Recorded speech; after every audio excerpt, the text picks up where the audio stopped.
Yes. On the last video, I have started the lesson, the last lesson, and you have known that how the author went to school, and he was afraid, and Mr. M. Hamlet, the teacher, Mr. M. Hamel, the teacher was uh, in the class, and he did not scold him, and asked him to sit in his place, and also told them that he was going to take his last lesson that day, and from there the author found that the class was full of the students and also of the villagers and the respected persons of that area, as the teacher was taking forbid from them for good, and so all the villagers, all the students were there to give him respect. Now, from the next, I heard Mr. Hamel say to me, I won't scold you, little friend. You must feel bad enough. Then Mr. Hamel said to the author that he would not scold him because he must feel bad enough.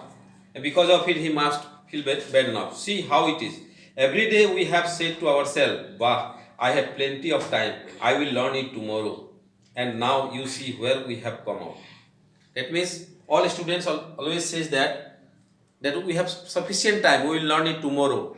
We learn it the day after tomorrow.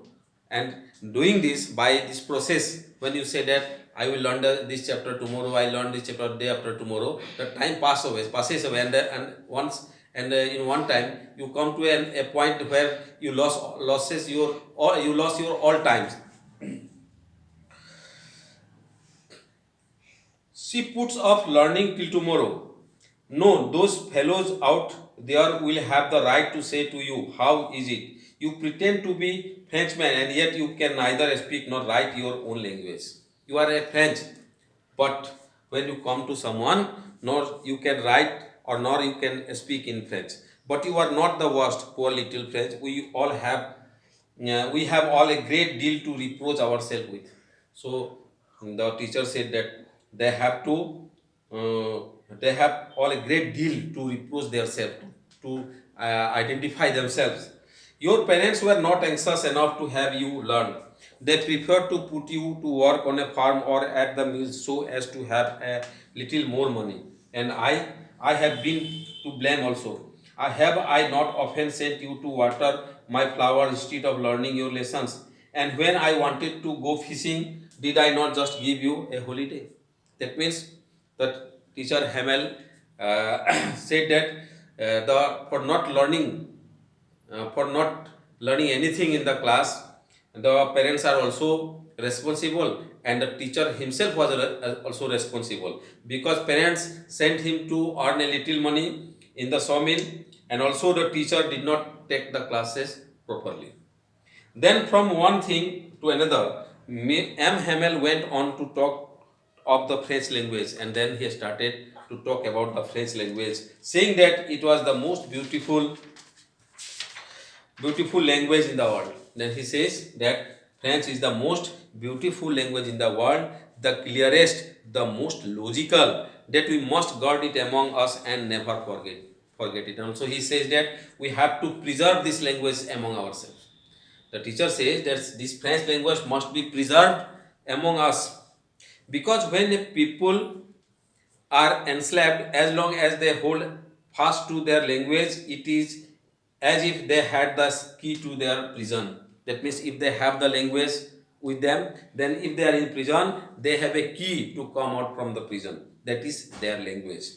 Then he opened a grammar and read us our lessons. Then he opened a grammar book and started reading out the lesson. I was amazed to see how well I understood it. And on that day, the author found that he was very happy to understand, very happy because he had understood the whole lesson. All he said seemed so easy, so easy. I think too that I had never listened so carefully, and that he had never explained everything with so much patience. On that day, the author felt that he never listened to the class so carefully before, and also the teacher had not explained the matter so patiently to them. It seemed almost as if the poor man wanted to give us all he knew before going away. And on that day, in the last class, in the last lesson, the teacher wanted to teach whatever he had, because before going away, before leaving the school, he wanted to teach the students everything he had and put it all into our heads at one stroke, and wanted to give everything, every knowledge, every bit of knowledge into the minds of the students. After the grammar, we had a lesson in writing. After the grammar, there was a lesson of writing, that is writing a skill. That day, M. Hamel had new copies for us, written in a beautiful round hand, France, Alsace, France, Alsace. There was also a copy, new copies for beautiful handwriting, and it was written France, Alsace, France, Alsace. They looked like little flags floating everywhere in the schoolroom, hung from the road at the top of our desks. You ought to have seen how everyone set to work and how quiet it was. That means on that day, it was looking that everyone was busy learning something. It was looking very beautiful. The only sound was the scratching of the pens over the paper, and only sound that can be heard at that classroom was the scratching of the pen on paper. Once some beetles flew in, but nobody paid any attention to them. On that class, some beetles came to their classroom, but nobody cared about that. Not even the littlest one, who worked right on tracing their fish hooks as if that was French too. That means everyone trying to learn everything that was given to them because they thought it was French. On the roof, the pigeons cooed very low, and I thought to myself, will they make them sing in German, even the pigeons? Then he thought that the government will make the birds to sing in German. Even the pigeons will also sing in German. Whenever I looked up from my writing, I saw M. Hamel sitting motionless in his chair and gazing first at one thing. And when while doing his work, when the author looked upon to M. Hamel, he saw that he was sitting in the chair motionless and gazing at one thing, that at another, as if he wanted to fix in his mind just how everything looked in that little schoolroom, that he wanted to capture the scenario of the classroom in his mind. Fancy, very beautiful. For 40 years he had been there in the same place, because for last 40 years he had been working in that school, with his garden outside the window and his class in front of him.